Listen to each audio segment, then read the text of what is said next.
오늘 굉장히 추웠는데, 그죠? 추위를 뚫고 기도의 자리에 오신 우리 계산교회 모든 성도님들 주님의 이름으로 환영합니다. 우리 하나님께서 뜨거운 은혜로 함께 해주실 줄 믿습니다. 제가 잠깐 기도하고 말씀 나누겠습니다. 하나님, 우리 모든 성도들이 하나님 앞에 나왔습니다. 하나님의 말씀을 듣고 그 말씀을 의지하며 하나님 앞에 기도하기 위해 이 자리에 나왔습니다. 우리의 마음과 우리의 삶을 받아주시고 말씀을 통하여 하나님 앞에 기도할 때에 그 기도가 땅에 떨어지지 않고 오직 하나님께로만 향하는 기도가 되게 하시며 무엇보다 전능하시고 위대하신 하나님을 아버지로 고백하는 귀한 시간 되게 하여 주시옵소서.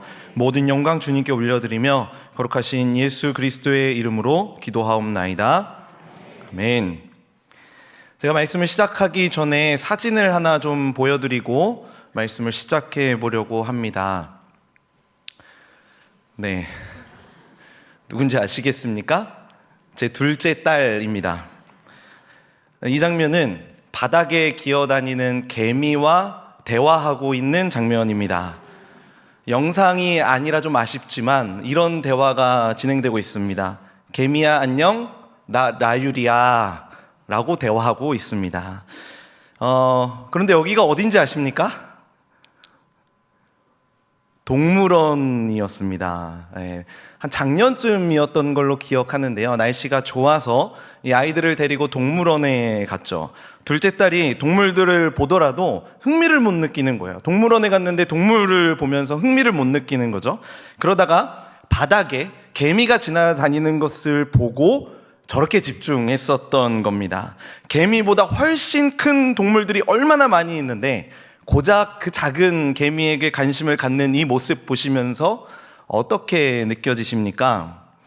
저는 이 모습을 보면서 어쩌면 우리의 신앙생활과 비슷할 수도 있겠다라는 생각을 해봤습니다. 하나님께서 우리에게 주신 은혜들, 그리고 하나님이 우리에게 주신 선물들이 굉장히 많이 있잖아요.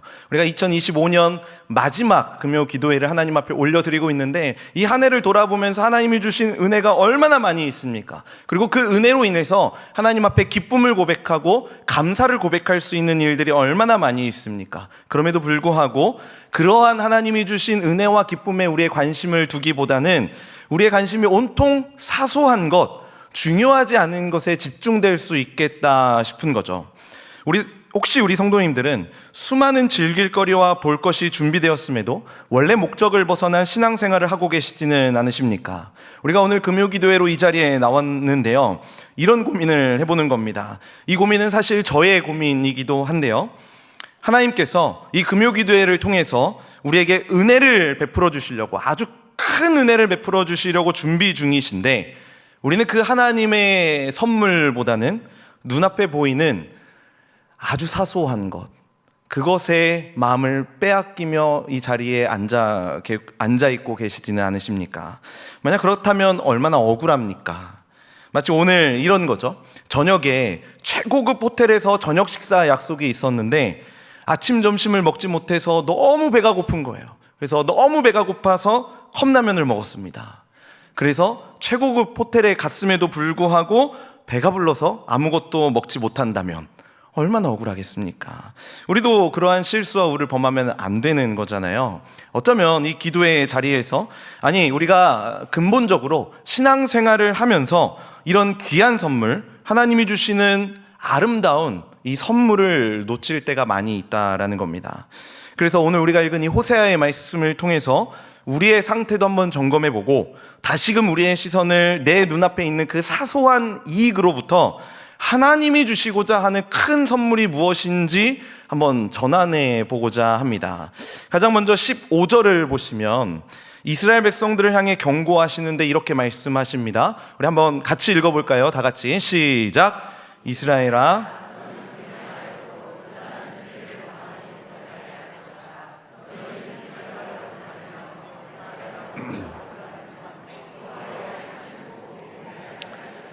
이 말씀에 보면은 크게 세 가지의 금지 명령이 있습니다. 길갈로 가지 말고, 또 베다웬으로 올라가지 말고 여호와의 사심을 두고 맹세하지 말아라 라는 이 세 가지의 금지 명령이 있는데, 이걸 좀 하나씩 깊이 어떤 의미가 있는지 살펴보고자 합니다. 먼저 길갈로 가지 말며 라고 이야기를 하고 있죠. 길갈이 어떤 곳일까요?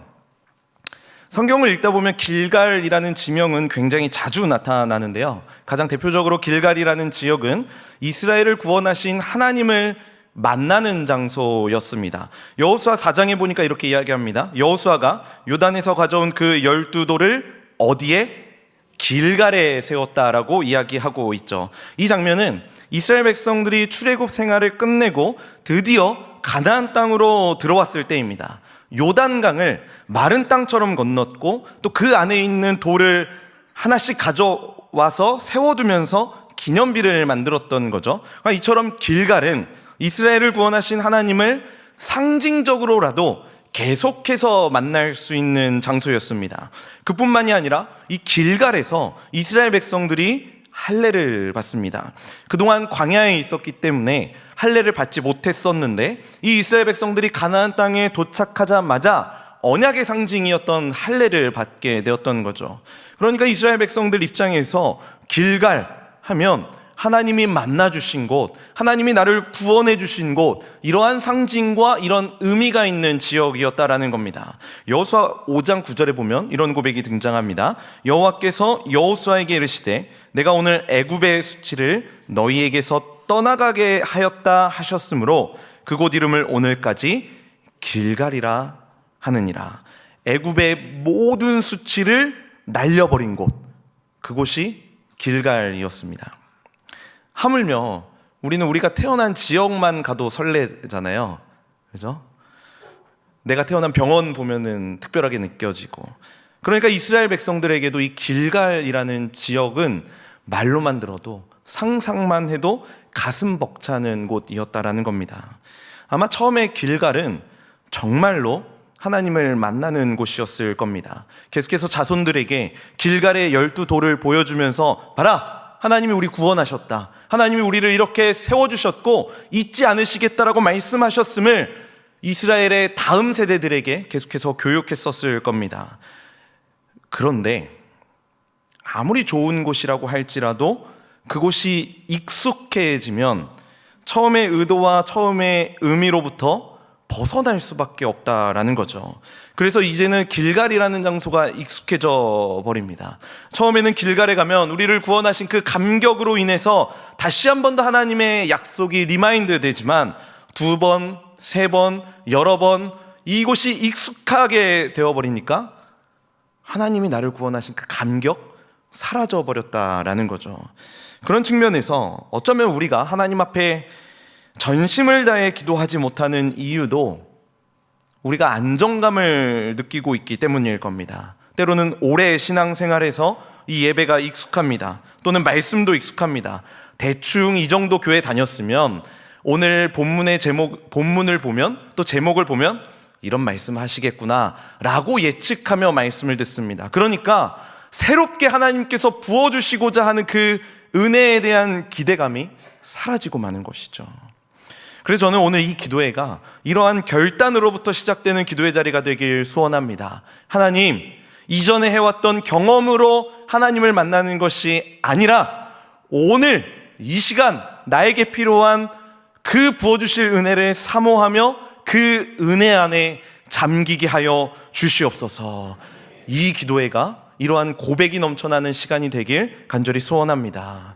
왜냐하면 우리가 해왔던 그 경험이 우리의 발목을 잡을 때가 있습니다. 저는 혼자서 개인 기도할 때 가끔 깜짝 놀랄 때가 있습니다. 왜냐하면 개인 기도인데 대표 기도처럼 하고 있더라고요. 그러니까 대표 기도할 때에는 우리 교회를 대표해서 또 공동체를 대표해서 하는 기도니까 예의를 잘 갖추고 잘 준비해서 하는 것 당연하겠죠. 그런데 혼자 기도하고 있는데, 혼자 개인 기도하는데 대표 기도처럼 하고 있다라는 거예요. 이거 어디서 발견하게 됐냐면은 개인 기도인데 주어를 우리라고 쓰고 있더라고요. 나의 죄를, 이게 아니라 우리의 죄를 용서해 주시옵소서. 개인 기도하고 있는데요. 왜 우리라고 합니까? 익숙하니까요. 특히 목사들이 좀 더 위험한 것 같아요. 대표로 기도할 자리가 많으니까, 우리 중직자분들도 대표로 기도할 자리가 많으니까 혼자 기도하는데도 대표 기도처럼 하고 있는 모습이 있다면 그러한 익숙함들 내려놓고 하나님과 더 친밀하게 기도해야 한다라는 겁니다. 그 경험이 하나님을 더 친밀하게 만날 수 있는 은혜를 방해할 수 있다라는 거죠. 그렇기 때문에 우리는 이러한 익숙함으로부터 벗어나야 한다라는 겁니다. 하나님께서는 과거에 주셨던 은혜를 그대로 복사해서 답습해서 주시는 분이 아니시거든요. 오늘 우리에게, 지금 나에게 가장 필요하고 가장 적절한 그 은혜를 주시고자 하는데 우리가 계속해서 과거에 얽매여 있는 겁니다. 형식에 얽매여 있는 거죠.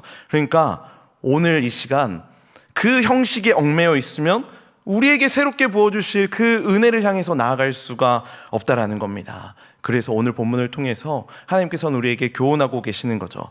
길갈 기억하지 마라. 길갈 잊어버려라. 그 익숙함으로부터 떠나라 라고 말씀하고 계신다라는 겁니다. 오늘 이 금요기도회를 통해서 우리에게 있었던 그 익숙함 과감하게 벗어버리시는, 그래서 오늘 하나님께서 새롭게 우리의 삶 가운데 지금 필요한 은혜를 부어주시는 그 은혜를 풍성하게 경험하시는 우리 계산교회 모든 성도님들 되길 소원합니다. 그리고 두 번째로는요, 같이 한번 읽어볼까요? 우리 빨간색만 읽어보겠습니다. 시작. 벳아웬으로 올라가지 말라라고 말씀하십니다. 벳아웬은 어디일까요? 사실 이 벳아웬이라는 지역은 우리에게 너무나 익숙한 지역 중 하나입니다. 벳아웬은 익숙하지 않으셔도 베델이라는 지명은 좀 들어보셨죠? 베델이라는 이 지역을 무시하며 부르는 게 벳아웬이었습니다. 아웬이라는 말의 뜻이 죄악, 쓸모없는 이러한 의미를 가지거든요. 이 베트는 집이라는 의미를 가지고 있으니까 죄악의 집, 쓸모없는 집 이러한 의미를 갖는 거죠. 아마 최근에 젊은 세대들이 이 살기 힘든 대한민국을 바라보면서 너무나 살기 힘들어서 헬조선, 혹시 이런 말 들어보셨어요? 이렇게 우리가 살고 있는 조국을 낮게 부르고 있거든요. 취업하기 힘들고 출산은 더 힘들고 먹고 살기 힘든 이 대한민국을 가리켜서 헬조선이라고 부릅니다.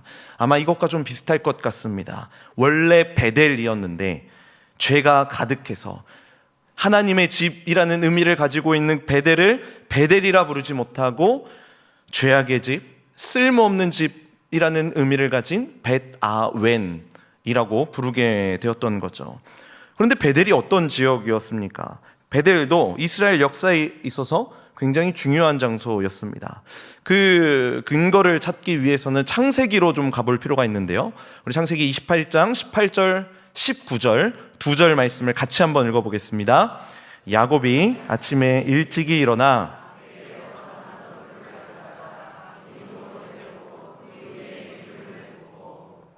그곳 이름을 베델이라 하였더라. 이 성의 옛 이름은 루스더라.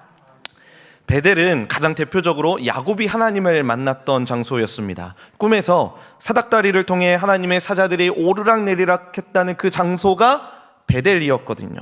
얼마나 의미 있고 얼마나 상징적인 곳이었습니까? 그런데 이러한 베델이 나중에 좀 시간이 지난 다음에 북이스라엘의 여로보암 왕으로부터 이런 장소로 바뀌게 됩니다. 열왕기상 가서 보니까 이에 계획하고 두 금송아지를 만들고 무리에게 말하기를 너희가 다시는 예루살렘에 올라갈 것이 없도다. 이스라엘아, 이는 너희를 애굽 땅에서 인도하여 올린 너희의 신들이라 하고 하나는 베델에 두고 하나는 단에 둔지라.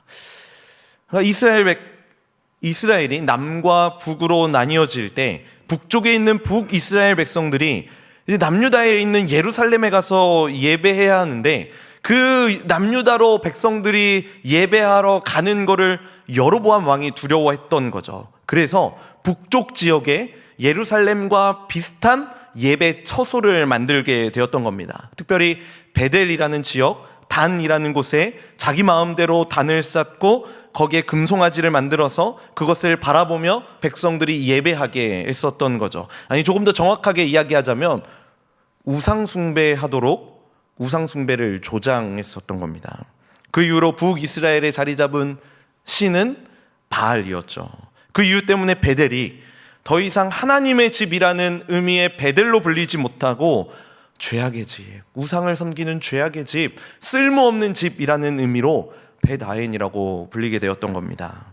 그렇다면 이쯤에서 우리가 고민해 봐야 하는 것은 이스라엘 백성들이 왜 바알을 섬겼을까요? 하나님 그렇게 열심히 섬기고 예배했었던 이스라엘 백성들이 왜 바알을 섬겼을까요? 크게 두 가지 정도로 정리해 볼 수 있을 것 같은데요.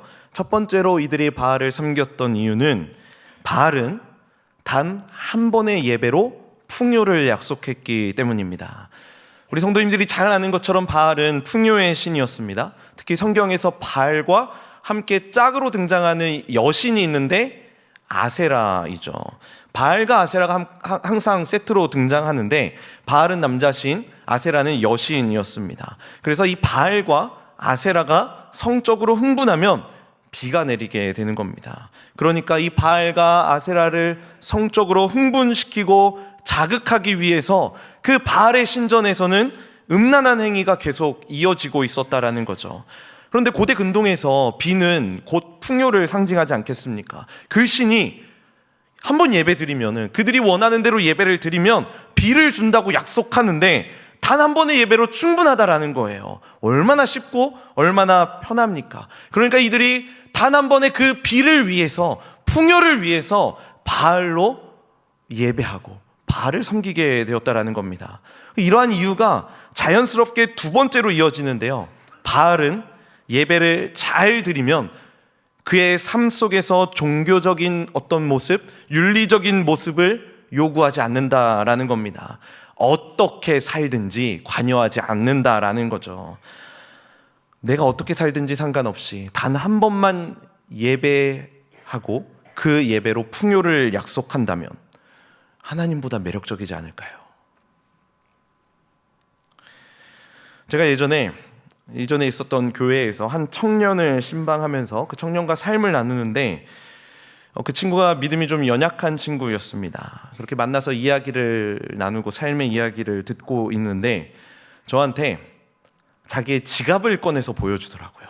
지갑을 꺼내서 딱 보여주는데 지갑 안을 보니까 그 지갑 안에 작은 부적이 하나 들어있었습니다. 그래서 이게 무슨 부적이냐라고 물어봤더니 재물 운을 부어주는 부적이래요. 근데 그 부적이 한 5만 원, 6만 원 정도로 이 친구가 구매했었던 것 같아요. 저는 그런 생각 들더라고요. 5, 6만 원 아끼는 게 더 도움되는 거 아닌가? 너무 아까운 거죠. 차라리 그 5, 6만 원, 5만 원 나한테 주면 내가 부자 되라고 기도해 줄 수 있을 텐데, 이런 생각도 들더라고요. 그런데 그 친구 입장에서는 그 부적에 5만 원 투자하는 것 가치가 있다라고 생각했었던 거예요. 왜요? 거기에 능력이 있다라고 생각을 했었거든요. 그러니까 눈에 보이지 않는 어떠한 신비한 영역이 있다라고 믿고 있었고, 그 능력을 얻기 위해서 거기에 5만 원이라는 돈을 과감하게 투자할 수 있었던 겁니다. 그런데 제가 그 친구에게서 주목했던 건 그 친구가 돈을 벌기 위해서, 돈을 많이 모으기 위해서 최선을 다해 하고 있는 노력이 한 가지 있었습니다. 그 친구가, 그게 뭘까요? 로또를 매주 구매하는 것이었습니다. 특히 10만 원씩 매주 빠짐없이 로또를 산다고 해요. 로또와 부적, 공통점이 있죠. 뭔가 보이지 않는 신비함을 추구하며 살아가는 겁니다. 그리고 그렇게 항상 신비함을 쫓아가는 사람들을 보니까 그 신비함에 매여서 빠져나오지 못하고 그 안에서 살게 되더라고요. 공부를 잘하기 위해서 기도하는 것 너무너무 중요합니다. 그런데 하나님이 주신 지혜를 가지고 공부를 열심히 하는 것도 그리스도인들의 사명인 거잖아요. 그런데 공부는 하나도 하지 않고 시험만 잘 보고 싶어하는 어떤 신비한 능력이 나에게 임하기를 원하는 인간의 악함이 있을 수도 있다라는 거죠. 그래서 하나님께서 이스라엘 백성들에게 금지하고 있는 겁니다. 너희들 벳아웬 지어버려라. 너희들 은혜 주었던 그 베델이라는 지어, 거기 매여 있지 말고 잊어버려. 더 이상 그 베델은 너희에게는 없다라고 말씀하고 있는 겁니다. 베델에서 하나님이 어떻게 일하셨는지, 어떻게 타락했는지 이게 중요한 게 아니라 지금 내가 하나님을 어떻게 믿고 있고, 지금 내가 하나님을 어떻게 알고 있고, 지금 내가 어떻게 그 하나님을 붙잡고 살아내는가, 그것이 훨씬 더 중요하다라고 교훈하고 있는 것이죠. 오늘 이 기도회가 그러한 우리의 신앙이 다시 한 번 더 점검되는 귀한 시간 되길 간절히 축복합니다. 우리에게 익숙하고 뭔가 얻어내기 위해서 엎드리는 그런 조건단 기도 말고, 내가 전심으로 전능하시고 위대하신 하나님을 만나고 그 하나님을 아버지라 부르고 싶습니다. 그 하나님 나의 아버지가 되십니다라고 고백하는 그 고백이 넘쳐나는 귀한 기도의 시간 될 수 있길 간절히 소원합니다. 이런 측면에서 마지막에 이 경고도 동일한 맥락 가운데 놓여 있습니다. 우리 빨간색만 다시 한번 읽어볼까요? 여호와의 사심을 두고 맹세하지 말지어다. 여호와의 살아계심을 두고 맹세하지 말라라고 우리에게 권면하고 있는데, 원래 이 맹세도 사실은 성경 곳곳에서 아주 위대한 믿음의 고백으로 자주 등장했던 고백이었습니다. 제가 하나만 예시로 가져왔는데, 사무엘상 20장에 보면 이렇게 나옵니다. 다윗이 또 맹세하여 이르되 내가 내게 은혜 받은 줄을 내 아버지께서 밝히 알고 스스로 이르기를 요나단이 슬퍼할까 두려운즉 그에게 이것을 알리지 아니하리라 함이니라. 그러나 진실로 여호와의 살아계심과 내 생명을 두고 맹세하노니 나와 죽음 사이에는 한 걸음 뿐이니라. 아멘. 이런 식으로 다윗이 고백하는 거죠.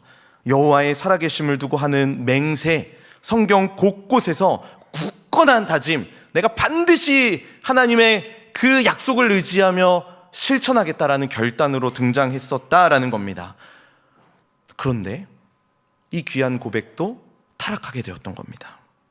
처음의 결단, 굳은 다짐, 아주 멋진 고백으로 시작되었지만 이 고백이 형식적인 고백이 되어버린 겁니다. 저희 두 딸이, 아까 봤던 그 딸이 밥 먹기 전에 기도를 합니다.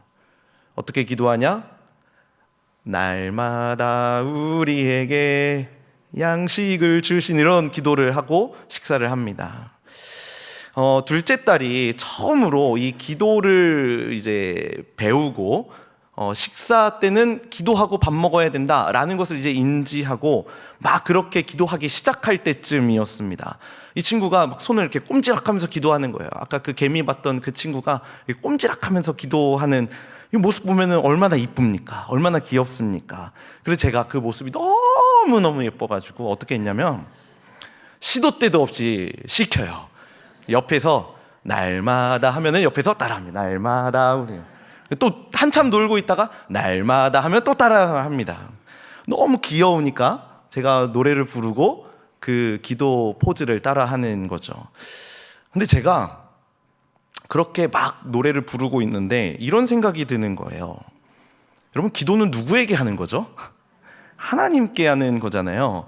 그런데 이 기도 누구에게 하고 있는 걸까라는 생각이 드는 거죠.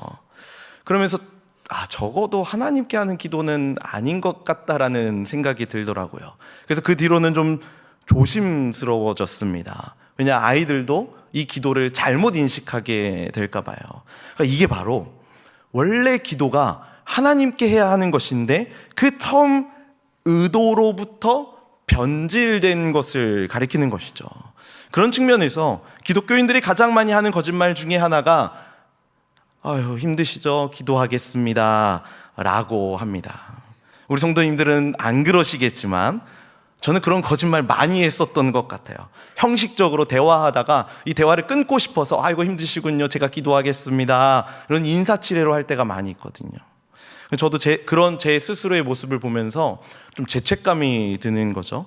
그래서 저에게 이 죄책감을 좀 떨어버리기 위한 방법을 고안해낸 게 있는데, 제가 기도할게요 라고 말한 다음에 속으로라도 짧게 기도하는 겁니다. 그 주신 기도 제목을 놓고 속으로라도 잠깐 기도하면 기도할게요 라는 이 말이 거짓말이 되지는 않잖아요.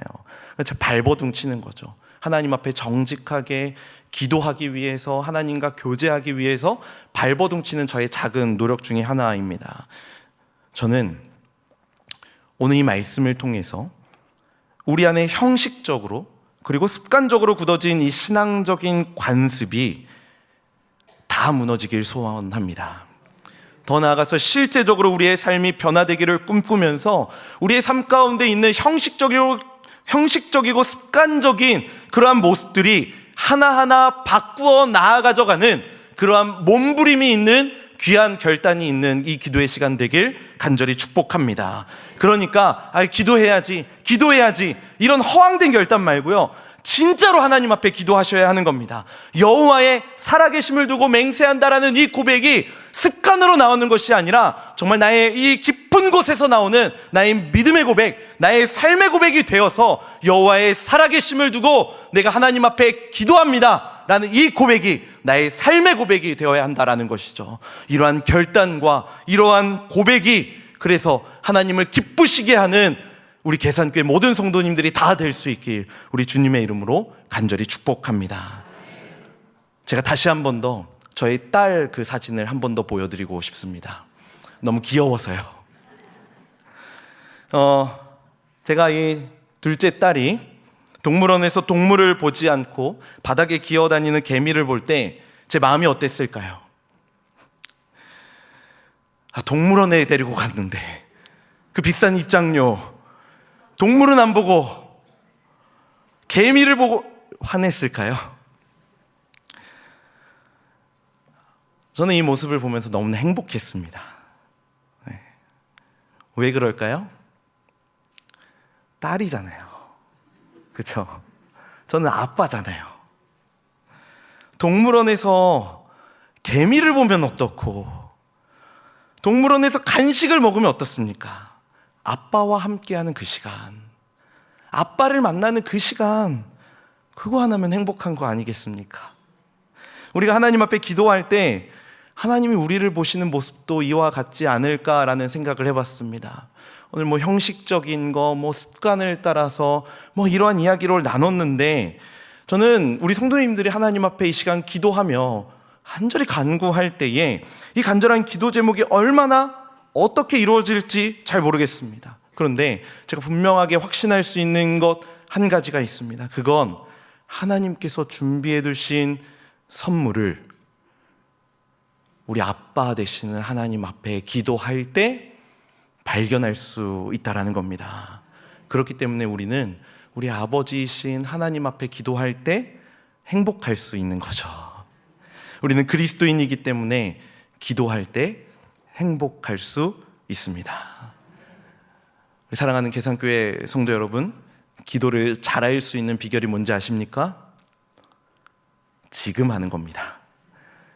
기도를 잘할 수 있는 비결은 지금 하는 겁니다. 근데 저도 잘 안 됩니다. 그런데 그냥 하는 거죠. 습관을 따라서 해보는 겁니다. 하나님 앞에 나의 기도를 들으시는 아빠, 아버지 바라보면서 그냥 기도하는 거예요. 기도를 잘할 수 있는 비결, 그거 말고는 없습니다. 우리 계산교회가 이 금요기도회를 통해서 다시금 그 하나님께서 주시는 은혜를 발견하고 선물을 발견하고 그 안에서 행복할 수 있는 그러한 교회, 그러한 성도님들 될 수 있길 주님의 이름으로 간절히 축원합니다.